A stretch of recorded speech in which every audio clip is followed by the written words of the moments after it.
8 cosas que debes sacar de la sala de tu casa cuanto antes.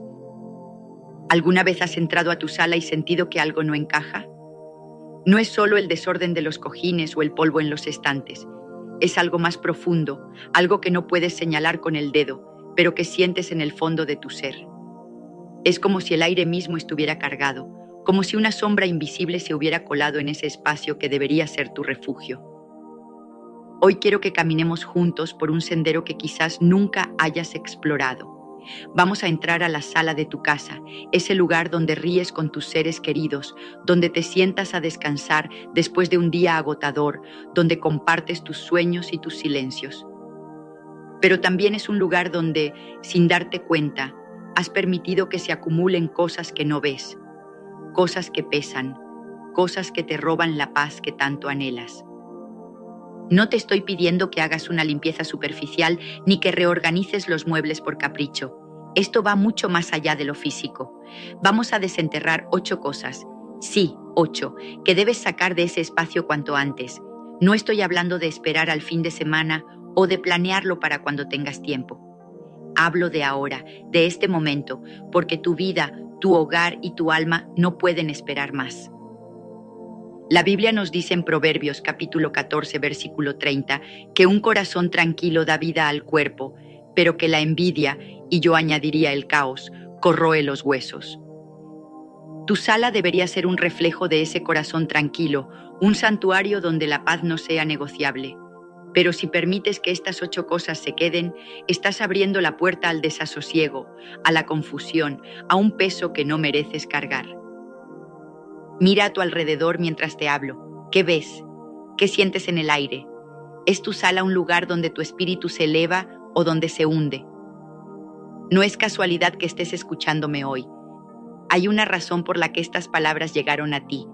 Quédate conmigo, porque no solo voy a decirte qué sacar, sino por qué hacerlo y cómo esa decisión puede transformar no solo tu hogar, sino cada rincón de tu existencia. Esto no es una lista común y corriente, es una verdad que ha cambiado vidas por siglos, una verdad que viene de lo eterno. Vamos a caminar juntos por cada una de estas 8 cosas y te prometo que al final no serás el mismo. ¿Estás listo para dar el primer paso? Respira hondo porque aquí comenzamos, Antes de continuar, te invitamos a darle me gusta a este video, para que YouTube lo recomiende a más personas y así puedan aprender más de la palabra de Dios. Y si no te has suscrito, hazlo ahora, es gratis, y activa la campanita para que no te pierdas los próximos contenidos. Continuemos. 1. El desorden que ahoga tu espíritu. La primera cosa que debes sacar de tu sala es el desorden. No me refiero solo a los platos que dejaste en la mesa después de la cena o a los juguetes que tus hijos esparcieron por el suelo. Hablo de ese caos silencioso que se acumula como una tormenta lenta.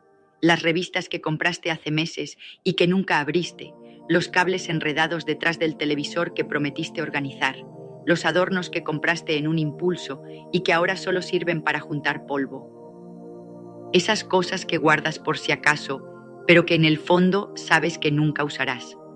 ¿Sabes por qué esto es tan peligroso? Porque el desorden no es solo un problema de espacio, es un problema de espíritu. Cuando tu sala está llena de cosas innecesarias, tu mente se llena de ruido. Y cuando tu mente está llena de ruido, no puedes escuchar esa voz suave y apacible que te guía, esa voz que la Biblia describe en Primera de Reyes, capítulo 19, versículo 12, como un susurro que cambia todo. Piensa en cómo empezó el mundo. En Génesis, capítulo 1, versículo 2, se nos dice que la tierra estaba desordenada y vacía, sumida en tinieblas, hasta que Dios trajo luz, orden y propósito. El desorden es el enemigo del propósito, siempre lo ha sido. Mira la historia. Las grandes civilizaciones entendieron esto. Los egipcios construían sus templos con precisión milimétrica porque sabían que el orden reflejaba lo divino. Los griegos, con su obsesión por la simetría, creían que el caos era el preludio del colapso. Incluso hoy, la ciencia lo confirma. Estudios han demostrado que las personas que viven en ambientes desordenados tienen niveles más altos de cortisol, la hormona del estrés. ¿No lo has sentido alguna vez? Esa presión en el pecho que no explicas, esa sensación de que algo te está asfixiando, aunque todo parece estar bien. Pero esto no es solo teoría, es personal. Tu sala es el corazón de tu hogar, y si está llena de cosas que no necesitas, estás ahogando tu capacidad de descansar, de soñar, de conectarte con lo que importa. Imagina por un momento cómo sería entrar a ese espacio y sentir que todo está en su lugar, que no hay nada sobrante, que cada rincón respira libertad. Sacar el desorden no es solo limpiar, es un acto de fe. Es decirle a tu espíritu, merezco paz. Es preparar el terreno para que algo más grande entre en tu vida, algo que no puede florecer en medio del caos. Así que te desafío, cuando termine de hablarte, no lo dejes para después. Toma una bolsa, camina a tu sala y empieza a soltar. No te detengas a pensarlo demasiado. Si no lo usas, si no lo amas, si no te acerca a lo eterno, sácalo. Tira esas cartas viejas que guardaste por nostalgia, dona esos libros que nunca leerás, deshazte de esos objetos que solo ocupan espacio. Y mientras lo haces, ora. Pide que tu sala sea un lugar de orden, un reflejo de la creación misma. Te prometo que cuando termines, sentirás un alivio que no puedes imaginar. Tu alma respirará de nuevo y tu sala será el comienzo de algo nuevo. 2. Las imágenes que contaminan tu mirada. Ahora pasemos a la segunda cosa, las imágenes que no edifican. Detente un momento y observa tu sala. Mira las paredes, el televisor encendido, las revistas apiladas en la mesa de centro. ¿Qué estás dejando entrar por tus ojos? Hay imágenes que parecen inofensivas a simple vista. Un póster de una película llena de violencia, un programa de televisión que se alimenta de chismes y drama, una foto que te hace compararte con otros, o que despierta recuerdos que preferirías olvidar. Pero déjame decirte algo que nunca debes olvidar. Tus ojos son la puerta de tu alma. En Mateo, capítulo 6, versículo 22, se nos dice que la lámpara del cuerpo es el ojo. Si tu ojo está sano, todo tu ser estará lleno de luz. Pero si tu ojo se llena de oscuridad, ¿te imaginas cuánta será esa oscuridad que se extiende dentro de ti? Esto no es algo nuevo. Hace siglos, los hombres y mujeres de fe lo entendían perfectamente. En los monasterios medievales, las paredes estaban desnudas o decoradas solo con cruces y símbolos que elevaban el alma, porque sabían que lo que miras moldea lo que piensas. Los artistas del Renacimiento pintaban escenas de belleza y redención para inspirar, no para corromper. Pero hoy vivimos en un mundo diferente. Estamos bombardeados por imágenes a cada paso. ¿Sabías que el promedio de personas ve más de 10.000 anuncios al año? 10.000 mensajes que te dicen que no eres suficiente, que necesitas más cosas, que tu valor está en lo que tienes o en cómo te ves. Y en tu sala, ese lugar que debería ser un santuario, permites que esas imágenes se cuelen como ladrones silenciosos. Piénsalo por un momento. ¿Cuántas veces has encendido el televisor y te has perdido en un programa que no te deja nada bueno? ¿Cuántas veces has hojeado una revista y has sentido envidia por una vida que no es la tuya? Esas imágenes no son neutrales, tienen poder. En la antigüedad, los reyes usaban estandartes e íconos para unir a sus pueblos o para infundir temor. Hoy, las imágenes que permites en tu sala están haciendo lo mismo. Te están uniendo a la paz o te están atando al caos. Te invito a hacer un inventario ahora mismo. Camina por tu sala y pregúntate, ¿esto que veo me acerca a la verdad o me aleja de ella? Si ese póster te llena de inquietud, si esa pantalla te roba horas sin darte nada a cambio, si ese objeto despierta en ti deseos que no honran lo eterno, sácalo. No lo dudes ni un segundo. Y no dejes el espacio vacío, reemplázalo con algo que eleve tu espíritu. Escribe un versículo en un papel y pégalo en la pared.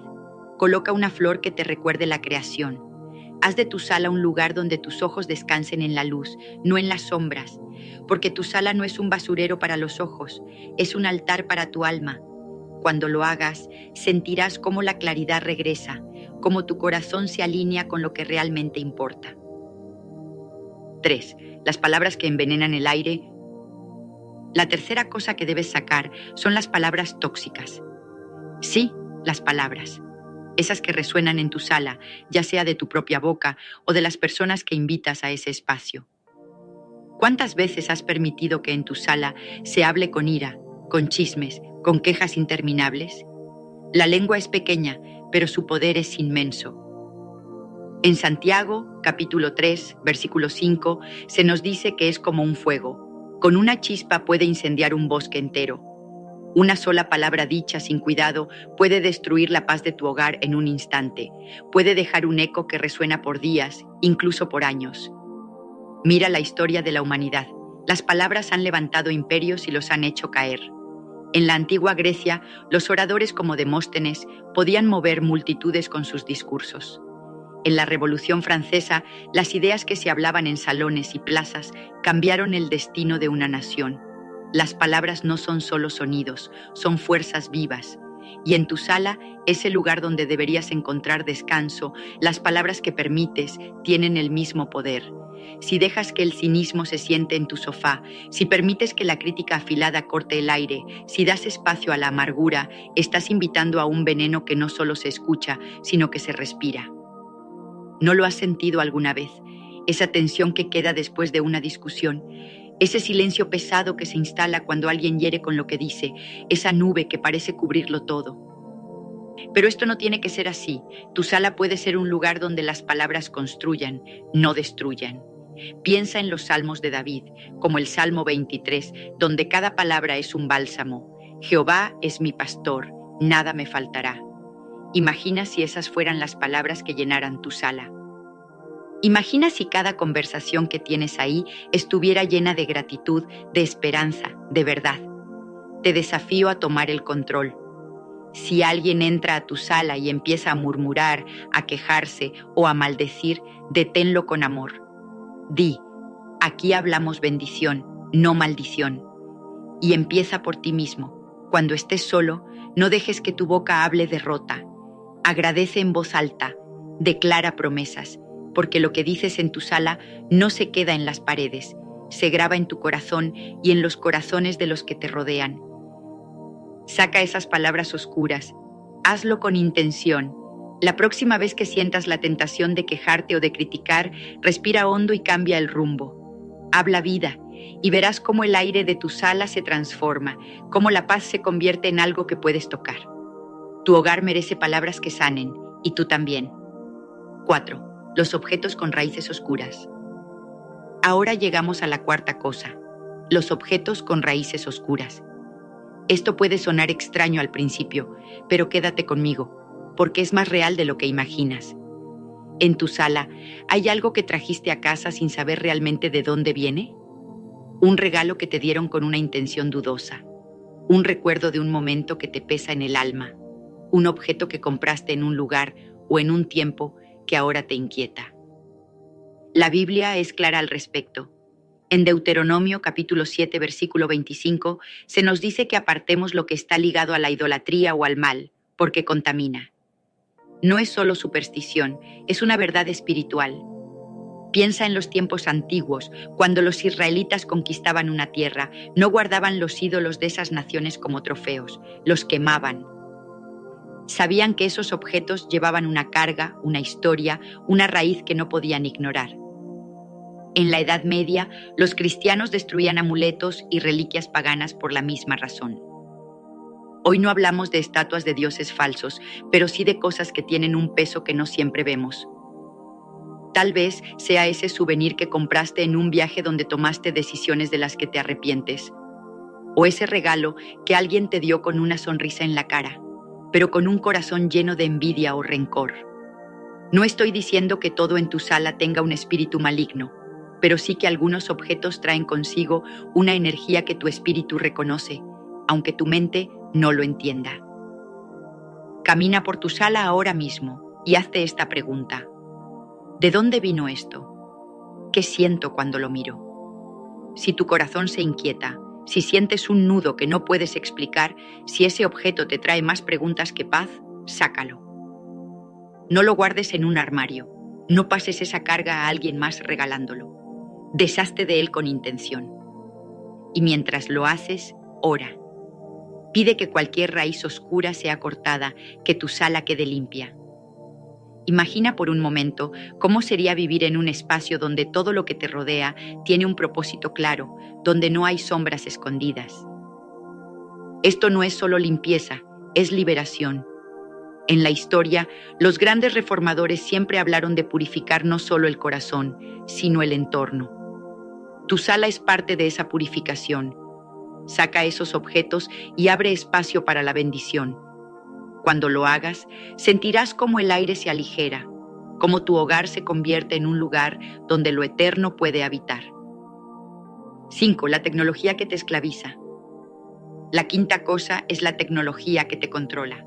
Sí, hablo de ese televisor que siempre está encendido, de ese teléfono que revisas cada pocos minutos, de esos altavoces que llenan tu sala de ruido sin descanso. No me malinterpretes, la tecnología no es mala en sí misma. Es una herramienta, un regalo que puede usarse para bien. Pero cuando se convierte en tu amo, cuando dicta cómo pasas tus días y tus noches, algo está profundamente mal. En Eclesiastés capítulo 3, versículo 1, se nos dice que hay tiempo para todo. Tiempo de hablar, tiempo de callar, tiempo de trabajar, tiempo de descansar. Pero si tu sala está dominada por pantallas y sonidos, ¿dónde queda el tiempo para la quietud, para la reflexión, para escuchar lo que realmente importa? Mira cómo vivía la humanidad antes. Durante siglos, las familias se reunían en sus hogares sin distracciones electrónicas. En las noches, contaban historias alrededor del fuego, cantaban, oraban. En la época de los pioneros, una Biblia y una lámpara eran suficiente compañía. Hoy, todo ha cambiado. ¿Sabías que las personas pasan más de 7 horas al día frente a pantallas? 7 horas. Eso es casi un tercio de tu vida. Y en tu sala, ese lugar que debería ser un refugio, ¿cuántas de esas horas estás dando a cosas que no te llenan? ¿Cuántas veces has encendido el televisor solo por hábito, solo para llenar el silencio y has terminado atrapado en algo que no te edifica? La tecnología promete conectarte con el mundo, pero a menudo te desconecta de ti mismo. En la antigüedad, los filósofos como Séneca advertían contra las distracciones que robaban la paz interior. Hoy, esas distracciones tienen pantallas brillantes y notificaciones constantes. Te desafío a mirar tu sala y preguntarte, ¿quién manda aquí? Si no puedes pasar una hora sin encender algo, si el silencio te incomoda porque estás acostumbrado al ruido, estás esclavizado. Saca ese control. No digo que tires tu televisor por la ventana, pero sí que lo limites. Apágalo. Silencia el teléfono cuando estés en tu sala. Haz de ese espacio un lugar donde el silencio hable más que las máquinas. Prueba esto. Una noche sin pantallas, solo tú, tus pensamientos y una oración. Lee un versículo en voz alta como Juan, capítulo 16, versículo 33. En el mundo tendréis aflicción, pero confiad, yo he vencido al mundo. Deja que esas palabras llenen el aire, no el zumbido de un aparato. Verás cómo tu espíritu se eleva, cómo tu sala se convierte en un lugar de poder, no de esclavitud. 6. Las memorias que te atan al pasado. La sexta cosa son las memorias que te atan. En tu sala hay algo que te recuerda constantemente lo que perdiste, lo que dolió, lo que no puedes cambiar. Una foto de alguien que ya no está contigo, un objeto de un tiempo que te pesa en el alma, un regalo de un amor que se rompió. Filipenses capítulo 3, versículo 13, nos dice que olvidemos lo que queda atrás y nos esforcemos por lo que está adelante. Pero si tu sala es un museo del pasado, ¿cómo vas a dar un paso hacia el futuro? La historia está llena de ejemplos de esto. Cuando los israelitas salieron de Egipto, Dios les dijo que no miraran atrás. Pero algunos lo hicieron y su corazón quedó atrapado en la esclavitud. En la guerra, los generales quemaban puentes para que sus soldados no tuvieran opción de retroceder.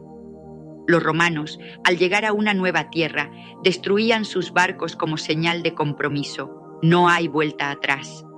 Tu sala no debería ser un ancla que te arrastre al ayer, debería ser un trampolín que te lance hacia mañana. Esas memorias que te duelen no son tesoros, son cadenas disfrazadas de nostalgia. Piensa en tu propia vida. ¿Cuántas veces has mirado ese objeto en tu sala y has sentido un nudo en el estómago? Tal vez sea una carta vieja, un mueble que heredaste de un tiempo difícil, un recuerdo que te hace preguntarte, ¿y si hubiera hecho las cosas diferente? Esas cosas no te están ayudando, te están reteniendo. Te invito a tomar una decisión valiente. Camina a tu sala y mira esos objetos con nuevos ojos. Si te hacen mirar atrás con tristeza, con culpa, con arrepentimiento, sácalos. No los guardes en un cajón para sacarlos después. Libéralos. Y mientras lo haces, ora. Dejo esto en tus manos, Señor. Mi pasado no me define, mi esperanza sí. Imagina cómo sería tu sala sin esas ataduras. Un lugar donde cada rincón hable de posibilidad, no de pérdida. Cuando sueltes esas memorias, sentirás un peso levantarse de tus hombros. Tu sala será un espacio de libertad, un lugar donde el futuro pueda florecer. 7. La envidia que se cuela en silencio. La séptima cosa es la envidia. Esto no es algo que puedas tocar o tirar a la basura, pero es tan real como cualquier objeto en tu sala. ¿Alguna vez te has sentado en ese sofá y has pensado, si tan solo tuviera lo que tiene fulano? Esa comparación que se cuela cuando ves las casas perfectas en redes sociales, cuando escuchas a alguien hablar de su nueva compra, cuando miras tu sala y sientes que no es suficiente. Proverbios capítulo 27, versículo 4, dice que la envidia es más cruel que la ira. Y en tu sala, ese lugar donde deberías descansar, la envidia se convierte en un ladrón silencioso que te roba la alegría. Esto no es nuevo. En la antigüedad, Caín mató a Abel por envidia. En la Edad Media, los monjes advertían contra la acedia, un estado de insatisfacción que llevaba a desear lo ajeno. Hoy, la envidia nos rodea como nunca antes. ¿Sabías que las personas que comparan sus vidas con medios de comunicación son un 30% más propensas a sentirse infelices? 30%. Eso es casi un tercio de tu paz, robada por algo que ni siquiera es real. Porque lo que ves en esas pantallas, lo que imaginas en la vida de otros, es solo una fachada. Pero en tu sala, esa envidia se siente muy real. Mira tu espacio ahora. ¿Qué te hace sentir que te falta algo? ¿Es el tamaño del televisor? ¿El color de las paredes? ¿La falta de ese mueble que viste en una tienda? La envidia no solo te hace desear, te hace despreciar lo que ya tienes. Pero tu sala no debería ser un campo de batalla contra ti mismo. Debería ser un lugar de gratitud. Te desafío a sacar la envidia confesándola. Siéntate en tu sala y di en voz alta: estoy agradecido por lo que tengo. Esto es suficiente.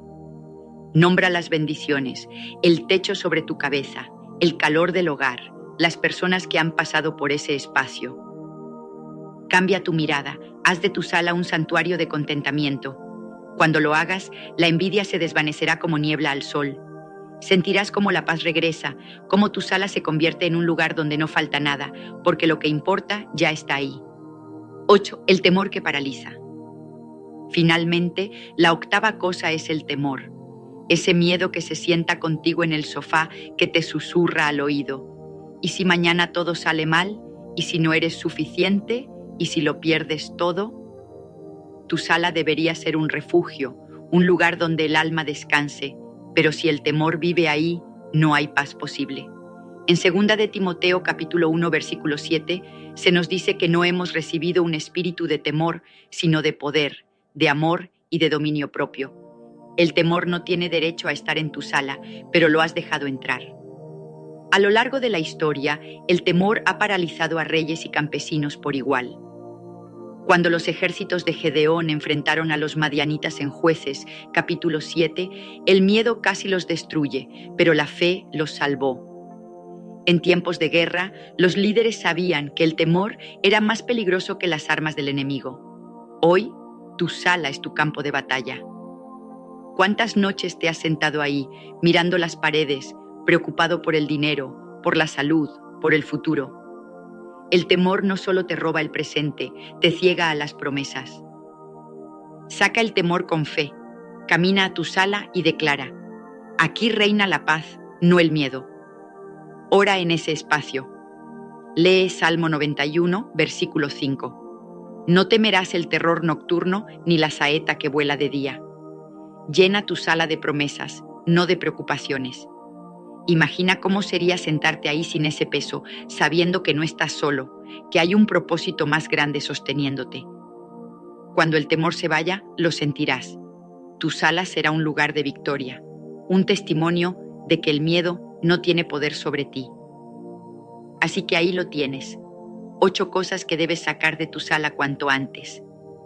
El desorden que ahoga tu espíritu, las imágenes que contaminan tu mirada, las palabras que envenenan el aire, los objetos con raíces oscuras, la tecnología que te esclaviza, las memorias que te atan, la envidia que roba tu alegría y el temor que paraliza tu fe.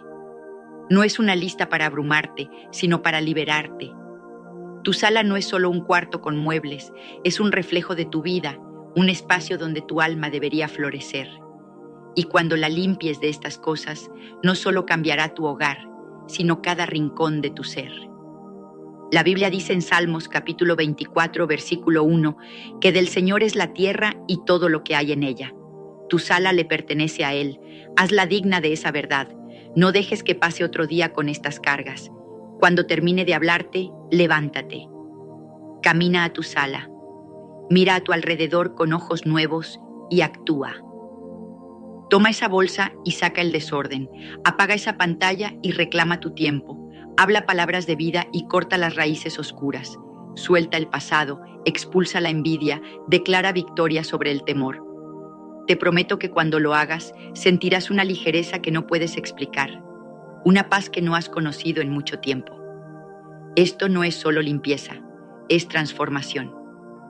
No estás solo en esto. Hay una fuerza más grande guiándote, un amor eterno sosteniéndote. Tu sala puede ser más que un espacio, puede ser un lugar santo.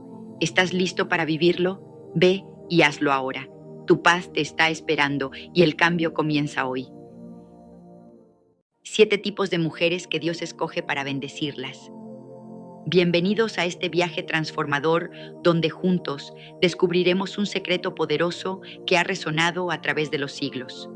Cómo Dios, en su amor infinito y sabiduría eterna, selecciona a ciertas mujeres para colmarlas de bendiciones extraordinarias. No se trata de privilegios reservados para unas pocas, sino de un llamado abierto a todas aquellas dispuestas a alinear sus corazones con los propósitos divinos. Hoy nos sumergiremos en las profundidades de las Escrituras, esas palabras vivas que han guiado a generaciones, para explorar los 7 tipos de mujeres que Dios escoge para bendecir.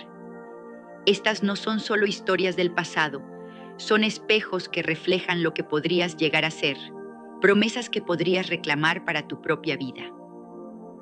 Permíteme llevarte de la mano a través de este recorrido espiritual.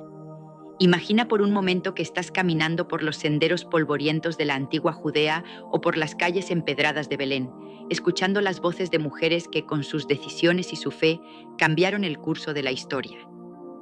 Mujeres comunes como tú y como yo que encontraron favor ante los ojos de Dios. Este no es solo un video, es una invitación a abrir tu corazón, a dejar que estas verdades eternas despierten algo profundo dentro de ti. Porque, ¿y si te dijera que Dios está buscando mujeres como tú hoy para bendecirlas de maneras que ni siquiera puedes imaginar?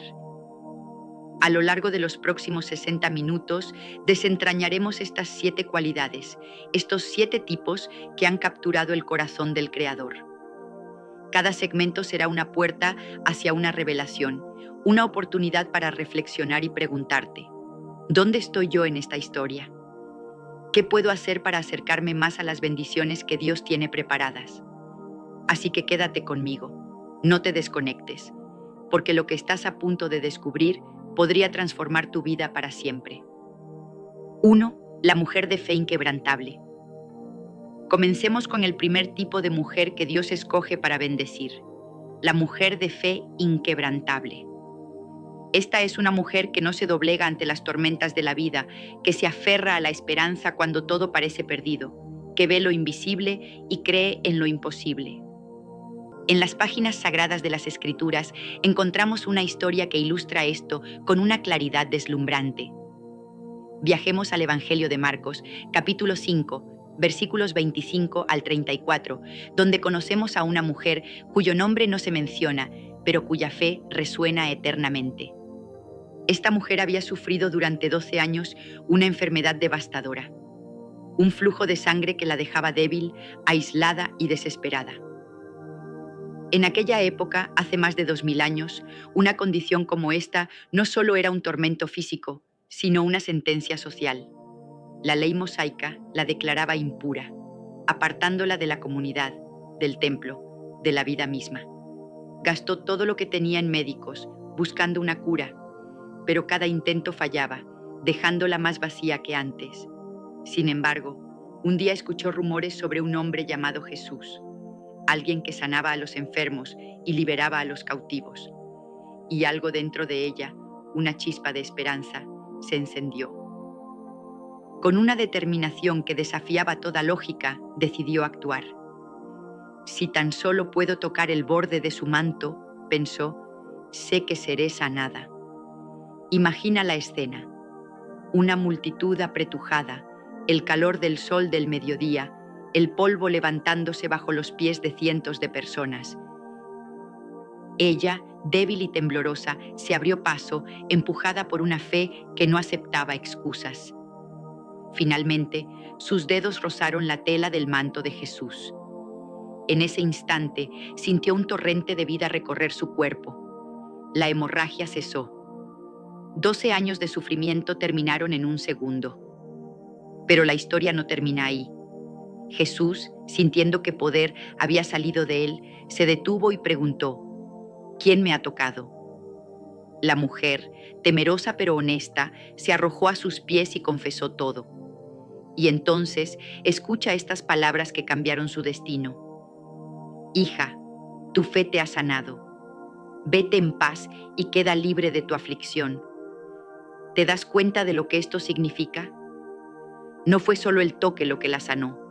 Fue su fe, una fe activa, audaz, inquebrantable. Esta historia nos revela una verdad poderosa. Dios bendice a las mujeres que confían en Él más allá de las circunstancias. No es una fe pasiva que espera sentada, es una fe que se mueve, que actúa, que busca a Dios con todo el corazón. En el contexto histórico, esta mujer rompió barreras culturales y religiosas al acercarse a Jesús. Su acto fue revolucionario, un testimonio de que la fe trasciende las limitaciones humanas.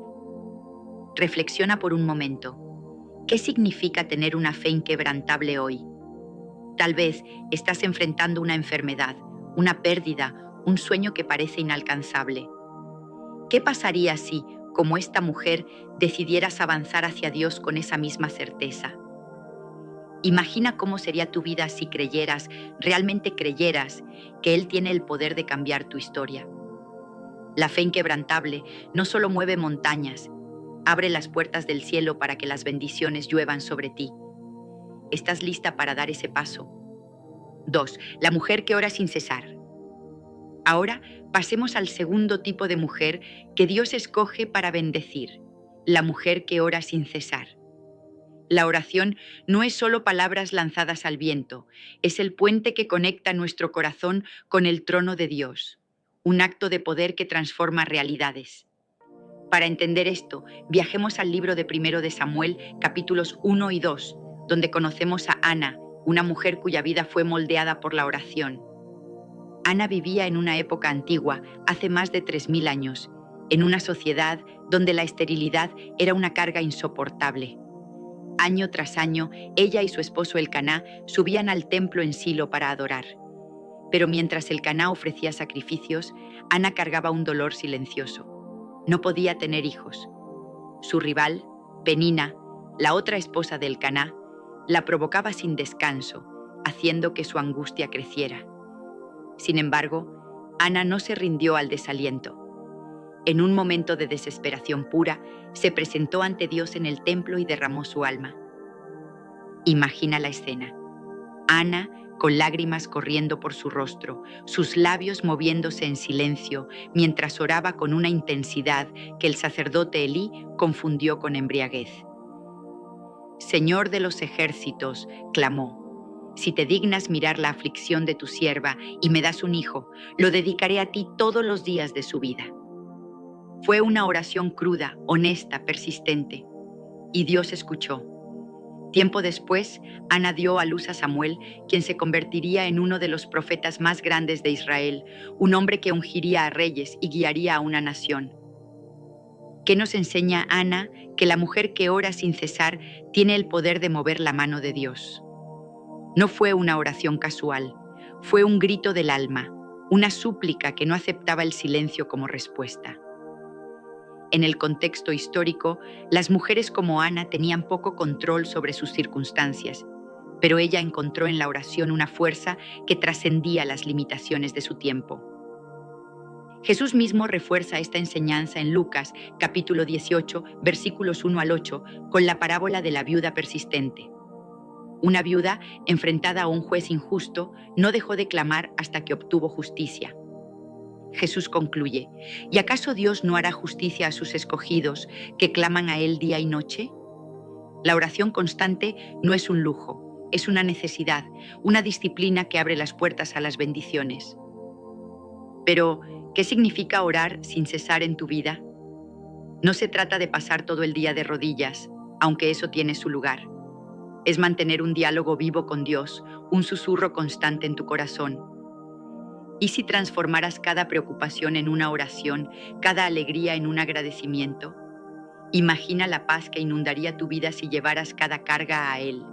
La mujer que ora sin cesar no solo encuentra respuestas, encuentra a Dios mismo. ¿Estás dispuesta a hacer de la oración tu arma secreta? 3. La mujer que sirve con humildad. El tercer tipo de mujer que Dios escoge para bendecir es la mujer que sirve con humildad. En un mundo obsesionado con el reconocimiento y el poder, Dios busca corazones que se inclinen para levantar a otros, que encuentren grandeza en las tareas más pequeñas. Para ilustrar esto, vayamos al libro de Ruth, una historia que atraviesa fronteras y generaciones. Ruth era una moabita que vivió hace más de 3000 años, en un tiempo de caos tras la era de los jueces. Su vida dio un giro trágico cuando su esposo murió, dejándola viuda junto a su suegra, Noemí. Cuando Noemí decidió regresar a Belén, Ruth tomó una decisión que cambiaría su destino. A donde tú vayas, iré yo. Tu pueblo será mi pueblo y tu Dios será mi Dios. Al llegar a Belén, Ruth no buscó gloria ni comodidad.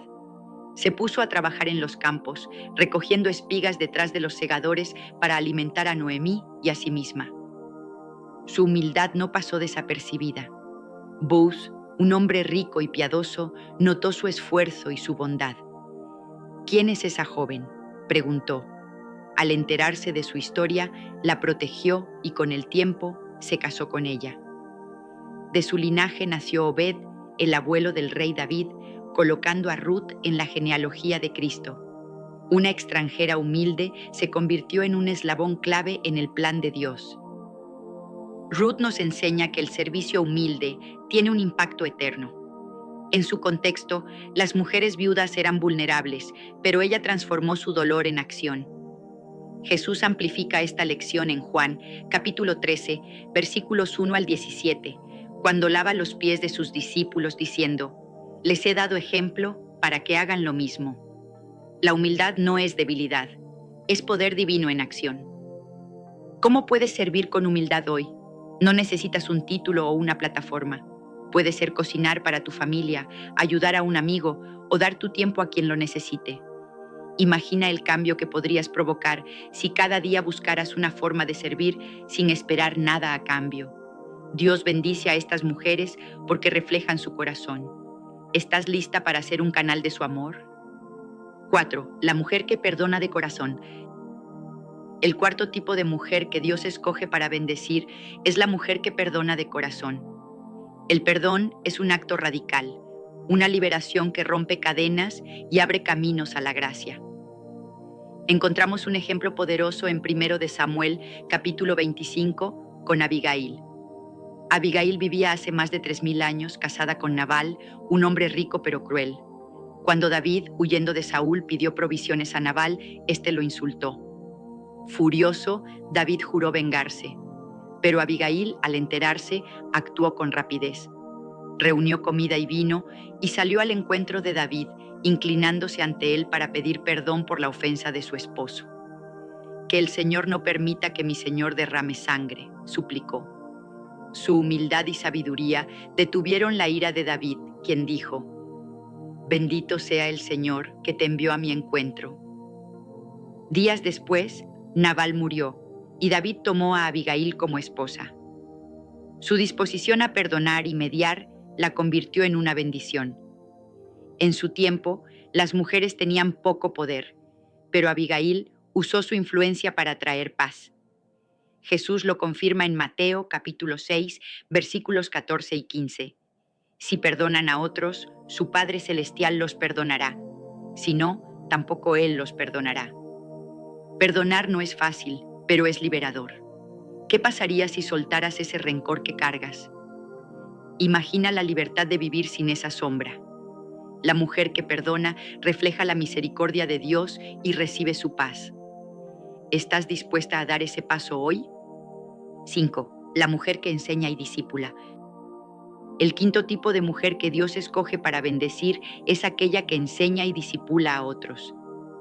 Esta mujer no solo tiene conocimiento, sino que lo comparte con generosidad, guiando a quienes la rodean hacia una fe más profunda y madura. En las Escrituras vemos cómo Dios usó a mujeres para edificar su pueblo, incluso en tiempos donde su rol era limitado por la cultura. Un ejemplo poderoso es Priscila, quien aparece en Hechos 18, 24, 28.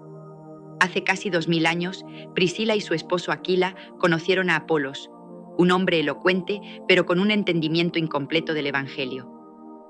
En lugar de juzgarlo, lo invitaron a su casa y con paciencia le explicaron el camino de Dios más exactamente.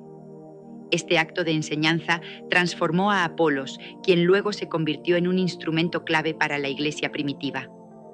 Otro ejemplo inspirador es Débora, en Jueces 4 y 5. Como profetisa y juez de Israel, Débora no solo resolvía disputas, sino que enseñaba al pueblo a confiar en Dios. Cuando Barak, el líder militar, dudó, ella lo instruyó y lo animó con sabiduría divina, guiándolo hacia la victoria contra los cananeos. Su liderazgo no se basaba en autoridad humana, sino en su conexión con Dios, lo que la convirtió en una maestra excepcional.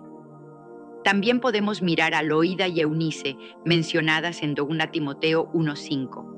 Estas mujeres, abuela y madre de Timoteo, le transmitieron una fe no fingida desde su niñez, preparándolo para ser un pilar en la iglesia. Su enseñanza no fue pública ni ostentosa, sino íntima y constante, demostrando que el discipulado puede comenzar en casa. Además, consideremos a Febe, en Romanos 16, 1-2, descrita como diaconisa y protectora de muchos. Aunque no se detalla su enseñanza, su servicio y apoyo a la iglesia sugieren que fue una mentora para otros creyentes. En el contexto histórico, las mujeres enfrentaban restricciones sociales, pero Dios las levantó como maestras en su reino. Tito 2, 3, 5 exhorta a las mujeres mayores a ser maestras del bien, guiando a las jóvenes en amor, pureza y servicio. Este mandato sigue vigente hoy. El discipulado no requiere un púlpito, sino un corazón dispuesto. Piensa en esto, el discipulado tiene un efecto multiplicador. Una mujer que enseña a otra no solo impacta una vida, sino generaciones. Imagina a una madre enseñando a sus hijos, una amiga compartiendo su fe o una hermana mayor guiando a las menores en la iglesia. No necesitas ser erudita, solo necesitas conocer a Dios y desear que otros lo conozcan. Reflexiona. ¿A quién podrías discipular hoy? Tal vez sea alguien que necesita aliento, una palabra de verdad o simplemente tu ejemplo. Dios bendice a estas mujeres porque, a través de ellas, su reino crece. ¿Estás dispuesta a invertir en otros como Priscila, Débora o Eunice? Tu legado podría cambiar el mundo. 6. La mujer que adora en espíritu y en verdad. El sexto tipo de mujer que Dios escoge para bendecir es aquella que adora en espíritu y en verdad. Jesús lo dijo claramente en Juan 4, 23, 24. Los verdaderos adoradores adorarán al Padre en espíritu y en verdad, porque también el Padre tales adoradores busca. La adoración no es un acto superficial ni un ritual vacío. Es una expresión del corazón que conecta al ser humano con lo divino. Un ejemplo conmovedor es María de Betania, en Lucas 10, 38, 42. Mientras Marta se ocupaba de las tareas, María se sentó a los pies de Jesús, escuchándolo con devoción. Cuando Marta protestó, Jesús defendió a María. Ha escogido la buena parte y no le será quitada. Su adoración no era ruidosa, pero era profunda, un acto de amor puro. Otro caso es Miriam, en Éxodo 15, 20, 21.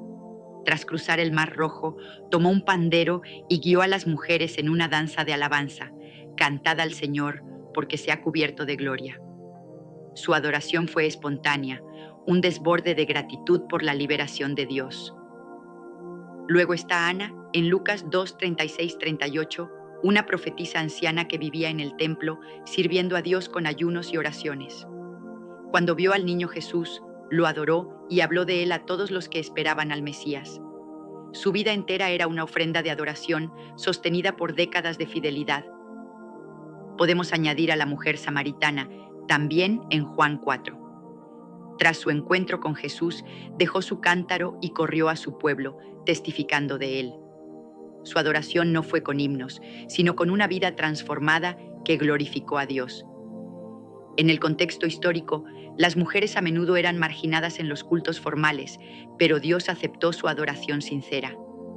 La Biblia nos muestra que adorar en espíritu y en verdad no depende de un lugar o una forma, sino de un corazón rendido. ¿Qué significa esto para nosotras hoy? Adorar en espíritu es hacerlo con pasión, con el alma plenamente involucrada. Adorar en verdad es alinear nuestra vida con la palabra de Dios. Imagina cómo cambiaría tu día si lo vivieras como un acto continuo de adoración, al trabajar, al descansar, al hablar. La adoración genuina transforma porque nos acerca a la presencia de Dios. Piensa en un momento en que hayas sentido su cercanía, quizá en la oración, en la naturaleza o en un canto. Esa es la adoración que Él busca. ¿Cómo puedes crecer en esto? Tal vez dedicando tiempo diario a alabarlo o llevando tu gratitud a cada circunstancia, incluso las difíciles. Dios bendice a estas mujeres porque su adoración le da gloria y refleja su belleza al mundo. ¿Qué ofrecerás hoy como tu acto de adoración? Que tu vida sea un altar donde su nombre sea exaltado. 7. La mujer que vive en santidad. El séptimo tipo de mujer que Dios escoge para bendecir es aquella que vive en santidad. Dios lo declara en Levítico 20:26 y lo reitera en 1 Pedro 1:15-16, sed santos, porque yo soy santo. La santidad no es un ideal inalcanzable ni una carga, es una invitación a vivir como hijas del Rey, reflejando su carácter. Un ejemplo asombroso es Esther, cuya historia leemos en el libro que lleva su nombre. Hace más de 2500 años, esta joven judía se convirtió en reina de Persia. Cuando su pueblo enfrentó un genocidio, Esther no confió en su posición, sino en Dios. Ayunó, oró y con valentía santa se presentó ante el rey diciendo: si perezco, que perezca.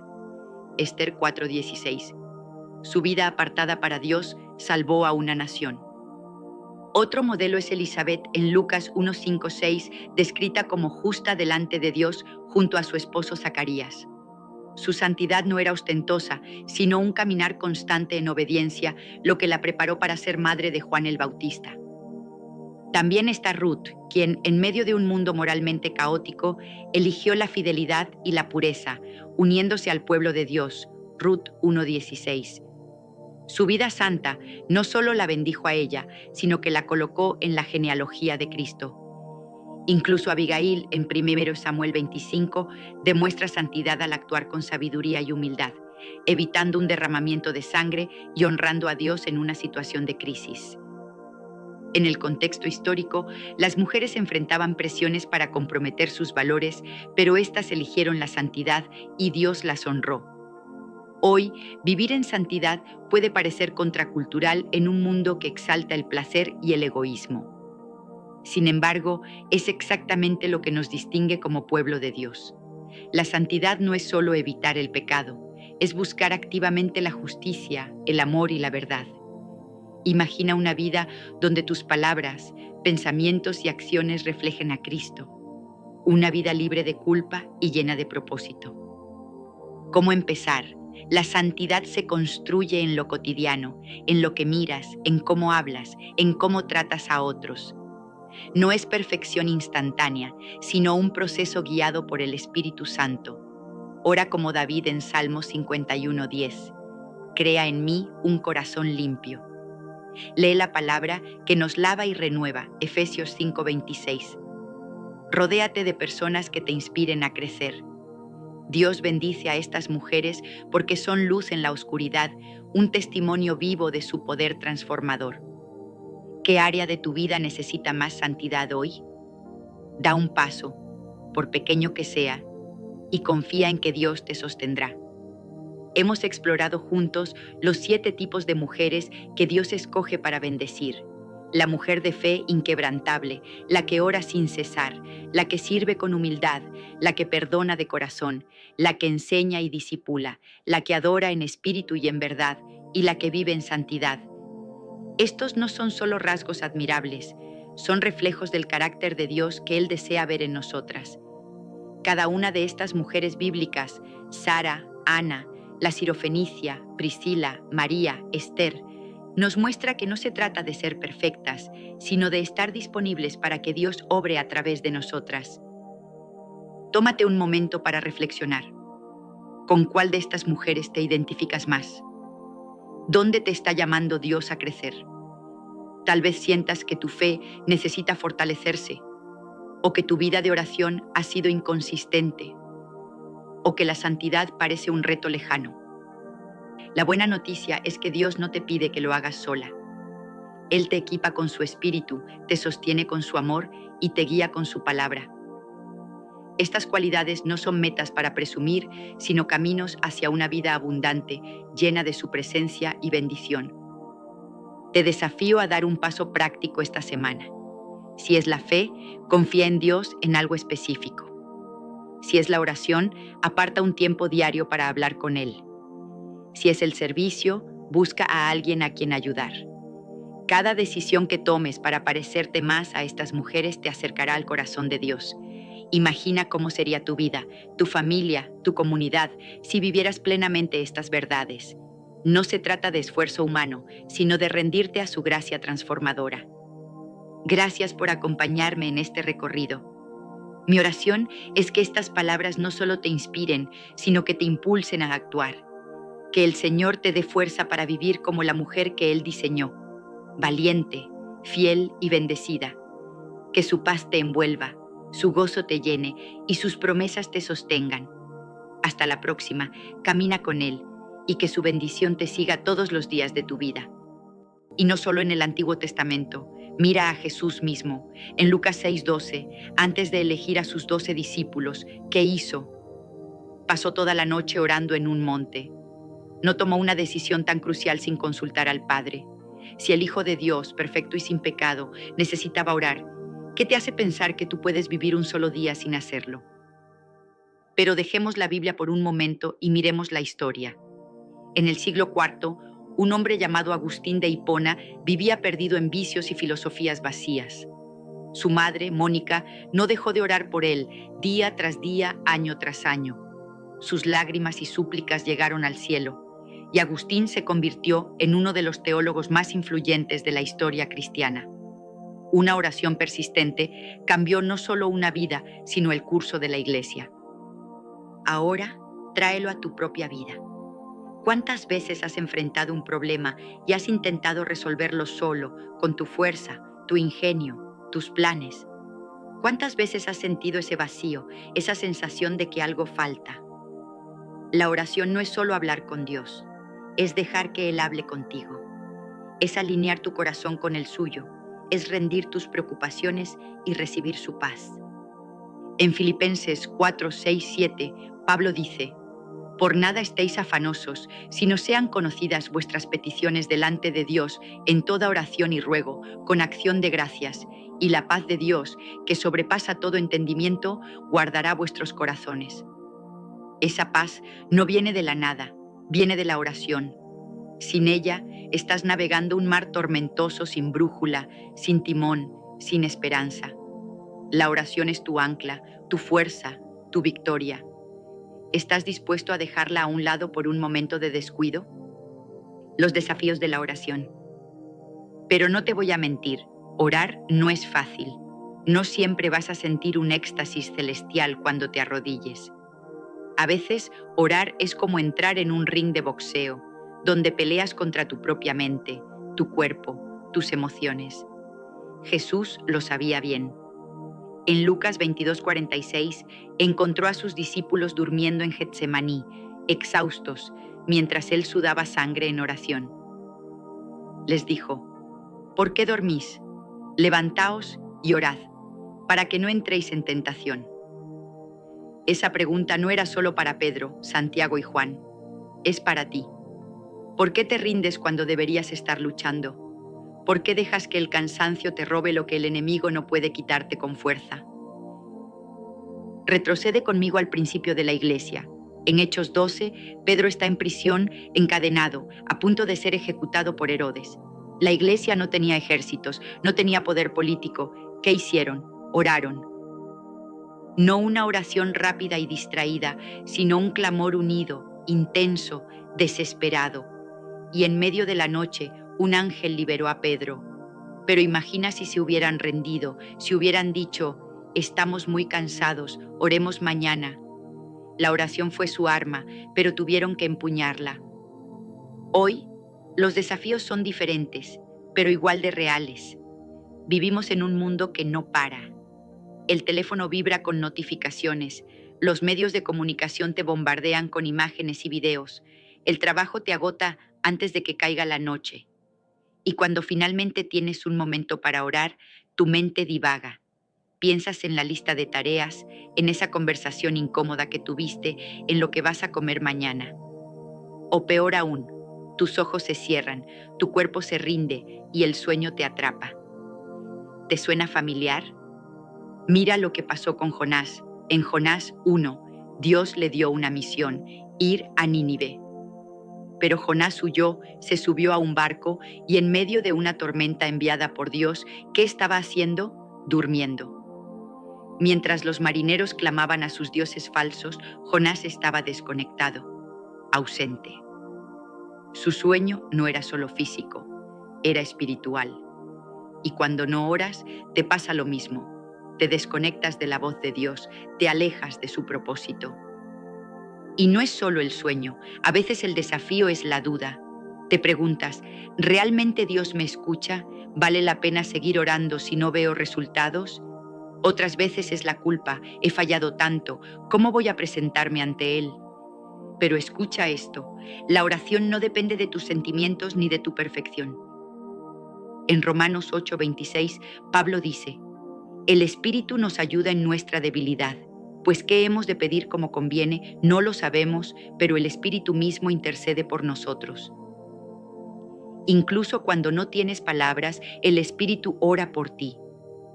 Entonces, ¿cómo superas estos desafíos? Disciplina. Los grandes oradores de la historia no improvisaron su fortaleza. En el siglo XVII, John Bunyan, autor de El progreso del peregrino, pasó años en prisión por predicar. Allí, en una celda fría, oraba constantemente. No porque fuera fácil, sino porque sabía que su vida dependía de ello. Tú también puedes construir ese hábito. Escoge un momento del día, un lugar tranquilo, y comprométete. Si tu mente divaga, trae una Biblia y lee en voz alta. Si el sueño te ataca, ponte de pie. Camina, habla con Dios como si estuviera frente a ti, porque cuando no oras, te debilitas y el enemigo lo sabe. Las consecuencias de dormirse mientras se ora. Ahora, detente y escucha con atención, porque esto es serio. Dormirse mientras oras no es un pequeño descuido, no es solo tu cuerpo pidiéndote una siesta. Es una alarma espiritual que está sonando y si no la escuchas, te estás poniendo en peligro. En Efesios 6:12, Pablo nos abre los ojos a una realidad invisible pero real. No tenemos lucha contra sangre y carne, sino contra principados, contra potestades, contra los gobernadores de las tinieblas de este siglo, contra huestes espirituales de maldad en las regiones celestes. Hay una guerra a tu alrededor, y cuando te duermes en la oración, es como si te quitaras la armadura en medio de la batalla. Regresa conmigo al huerto de Getsemaní en Mateo 26, 36, 46. Jesús está enfrentando el momento más oscuro de su vida terrenal. Sabe que la cruz está cerca, que el peso del pecado del mundo caerá sobre él. Les pide a Pedro, Santiago y Juan: quedaos aquí y velad conmigo. Pero cuando regresa, los encuentra dormidos, no una, sino 3 veces. Y horas después, cuando los soldados llegan, esos mismos discípulos huyen. Pedro, el que dijo que moriría por Jesús, lo niega 3 veces antes del amanecer. ¿Por qué? Porque no veló, no oró. Su espíritu estaba dispuesto, pero su carne lo traicionó. Y sin oración no tuvo fuerza para resistir. ¿Y tú? ¿Qué pierdes cuando te duermes? No es solo un momento de paz, es terreno espiritual. En Marcos 13, 33, 37, Jesús dice: mirad, velad y orad, porque no sabéis cuándo será el tiempo, no sea que viniendo de repente os hallé durmiendo. Dormirse en la oración es bajar la guardia cuando el enemigo está más cerca. Esa ansiedad que te consume, esa tentación que no puedes vencer, esa confusión que no te deja pensar claro, todo eso crece cuando dejas de orar. Es como apagar la luz en una noche oscura y esperar que nada te ataque. Mira la historia de la Iglesia. En el siglo V, cuando el Imperio Romano se derrumbaba, los cristianos enfrentaron persecuciones brutales. Los que sobrevivieron no fueron los más fuertes físicamente, sino los que oraron sin cesar, los que se mantuvieron despiertos espiritualmente. Hoy, el enemigo no usa leones ni espadas, usa distracciones, cansancio, apatía. Pero el resultado es el mismo. Si te duermes, te debilitas. Sin embargo, hay esperanza. Puedes despertar, puedes reclamar lo perdido. Solo tienes que abrir los ojos y clamar. ¿Cómo mantenerse vigilante en la oración? Piensa en los soldados de cualquier ejército. En tiempos de guerra, los centinelas no duermen en su puesto. En la Segunda Guerra Mundial, los vigías en las trincheras sabían que un momento de descuido podía costar miles de vidas. Ahora traslada eso a tu vida espiritual. El enemigo no descansa y tú no puedes darte el lujo de hacerlo. Pero no estás solo en esto. Dios te ha dado herramientas para mantenerte firme. Primero, establece un lugar y un tiempo. En Mateo 6:6, Jesús dice: tú, cuando ores, entra en tu aposento y cerrada la puerta, ora a tu Padre que está en secreto. No dejes la oración al azar. Escoge un rincón de tu casa, un parque, un lugar donde puedas estar a solas con Dios. Hazlo a la misma hora cada día, al amanecer, como Jesús en Marcos 1:35, o por la noche, como los salmistas en Salmo 119:62. La rutina construye fortaleza. Segundo, usa la palabra de Dios. En el desierto, cuando Satanás tentó a Jesús en Mateo 4, él no improvisó, respondió con escritura. Cuando ores, lee un salmo, medita en un versículo, deja que las palabras de Dios guíen tus pensamientos. Si tu mente divaga, habla en voz alta, la voz despierta el espíritu. Tercero, muévete. En Hechos 3, Pedro y Juan no estaban sentados cuando oraron por el cojo, estaban en acción. Si el sueño te ataca, levántate, camina, alza las manos. El cuerpo y el espíritu están conectados. En los avivamientos del siglo XIX, los metodistas gritaban y saltaban en oración, no por espectáculo, sino porque sabían que el movimiento aviva la fe. Y cuarto, busca comunidad. En Hechos 1:14, los discípulos oraban unánimes antes de Pentecostés. Rodéate de otros que oren contigo, que te desafíen, que te levanten cuando caigas. En el siglo XX, en Corea del Sur, las iglesias crecieron explosivamente porque los creyentes se reunían al amanecer a orar juntos. Esto no es teoría, es vida. Cuando te disciplinas, algo cambia. Esa tentación que te derribaba se vuelve débil ante tu fe. Esa paz que buscabas llega sin que la persigas. La vigilancia en la oración no solo te protege, te transforma. ¿Estás listo para empezar? El poder de la oración persistente. Pero aquí está el secreto que muchos olvidan. La oración no es un evento de una sola vez. No es encender una vela y esperar que todo se resuelva. El verdadero poder está en la persistencia, en no rendirte, en seguir clamando aunque el cielo parezca silencioso. En Lucas 18:1, Jesús lo dejó claro. Les refirió una parábola sobre la necesidad de orar siempre y no desmayar. No dijo oren cuando quieran, ni oren si ven resultados rápidos. Dijo siempre, sin cesar, hasta que las cadenas se rompan. Mira a Daniel en Daniel 10. Oró y ayunó 21 días, buscando una respuesta de Dios. No sabía que en el cielo un ángel luchaba contra fuerzas demoníacas para traerle el mensaje. ¿Y si Daniel hubiera parado en el día 20? La respuesta estaba en camino, pero requería su perseverancia. Y no es solo en la Biblia. En 1740, los moravos, una comunidad cristiana en Alemania, comenzaron a orar sin parar, turnándose día y noche. Esa oración duró 100 años. ¿El resultado? Misioneros que llevaron el Evangelio a África, América, Asia. Un movimiento que aún resuena hoy. O piensa en George Mueller en el siglo XIX. Oró por la provisión de miles de huérfanos en Inglaterra y nunca faltó comida en sus mesas. No porque oró una vez, sino porque nunca dejó de hacerlo. Ahora, reflexiona sobre tu vida. ¿Cuántas veces has desistido demasiado pronto? Esa sanidad que no llegó, esa puerta que no se abrió. ¿Y si estabas a un paso del milagro? En Mateo 7:7, Jesús promete, pedid y se os dará, buscad y hallaréis, llamad y se os abrirá. Pero no es pedir una vez y olvidar, es seguir, insistir, confiar, porque la oración persistente no solo mueve a Dios, te cambia a ti, te enseña a depender, a esperar, a creer. La oración como arma espiritual. Y aquí llegamos al corazón de todo. La oración no es solo una petición humilde, es un arma poderosa. En 2 Corintios 10:4 Pablo declara, las armas de nuestra milicia no son carnales, sino poderosas en Dios para la destrucción de fortalezas. Cuando oras, no estás susurrando al viento. Estás derribando muros, rompiendo cadenas, enfrentando al enemigo con la autoridad que Dios te dio. Retrocede a Josafat en 2 Crónicas 20. Judá estaba rodeada por 3 ejércitos, sin esperanza humana de victoria. Josafat no reunió a sus generales primero, se postró ante Dios y oró. No tenemos fuerza contra este ejército, en ti están nuestros ojos. Y Dios respondió, no temáis, la batalla no es vuestra sino mía. Al día siguiente, mientras el pueblo cantaba y oraba, los enemigos se destruyeron entre sí. La oración fue su arma y la victoria fue de Dios. O mira a Pablo y Silas en Hechos 16:25-26.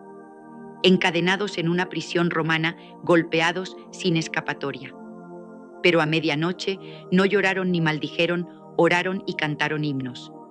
Y un terremoto sacudió los cimientos, abrió las puertas, soltó las cadenas.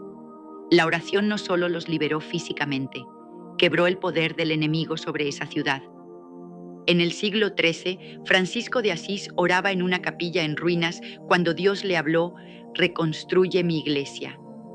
De esa oración nació un movimiento que trajo vida a una iglesia moribunda.